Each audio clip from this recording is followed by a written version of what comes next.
De când nu te-am mai văzut? Nu mai ne-am mai văzut din clasele primare. Așa e, Bubi, dragă, și acum regle că n-am terminat. Am numai 3 clase. Am vrut să o fac și pe 4-a, dar n-am reușit. M-a luat militar.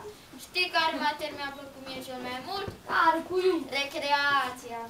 Dimitri, cum îți zicea ție profesor? Am uitat. Colegule, văd că nu te-ai schimbat. Apropo, te-ai căsătorit? Da. Cu cine? Cu o femeie. Ai văzut tu pe cineva căsătorindu-se cu un bărbat? Da, pe sora mea. Bubi, e de schimbat. Două moacă ea de analfabetă o are.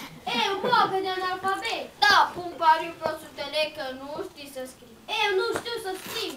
Da, nu știi. Bine, fac pariu pe 500. Perfect, ai urchești un pic? Am. Scrie căruțașul se urcă în căruță. Ai scris? Am scris. Pe 500? Da. Îți iau bani. Deci, căruțașul se urcă în căruță și spuse cailor. Bubi.